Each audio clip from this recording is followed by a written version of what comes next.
Magandang umaga mga kabay.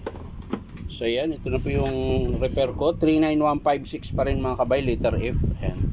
So yan mga kabay, nakasaksak po yan. Yan. So wala din po siyang power. So titingnan natin mga kabay, tara samahan nyo ako. So yan na mga kabay, nabuksan ko na po yung screw. So titingnan na natin yung loob mga kabay. May isa pa pala.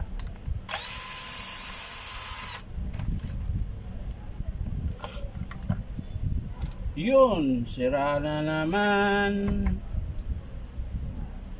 ang armature. Papakita ko sa inyo mga kabay, nasira talaga ang armature. Parang kinahoy yata ito eh.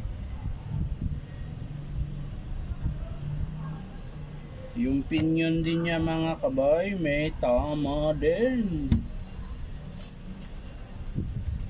Check natin yung brush, yung pati brush holder mga kabay, ano, lusaw. Brush holder, lusaw, yung switch. Tingnan natin yung switch kung may pitik pa ba. Yan, okay pa. So yan mga kabay, papakita ko sa inyo ng malapitan para makita nyo po kung ano yung sira. So yun una mga kabay, ito po, yan, armature, ang lalim na po niyan, no? Yan, tapos sira din yung sleeve, yan. Pero buo po yan, kasama po yan sa armature pag binili nyo. Yan. Tapos yung pinion niya mga kabay, wala na, ayan, pudpud na rin. Tapos yung 608 na bearing, wala na rin. Tapos ito yung brush holder, ayan, nalusaw po yan.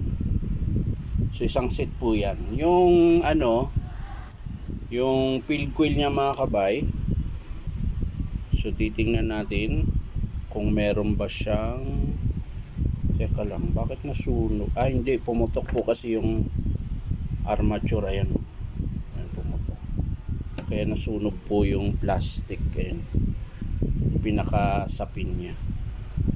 Pero buo pa po yan mga kabay. So ang estimate lang talaga natin dito mga kabay, dalawang brush holder, ayan, tsaka armature, tsaka pinion, ayan. So yan lang po mga kabay, hindi ko na po ipapakita sa inyo kung paano buuin. Papakita ko na lang sa inyo mga kabay kapag in-approve ng customer. So yan mga kabay, maraming salamat. At syempre, subscribe nyo po itong aking YouTube channel na Inom Tabay. At syempre pakipindot na rin po ng notification bell po para lagi kayong updated sa lahat ng aking mga video na i-upload. So yan lang mga kabay, maraming salamat. Bye bye.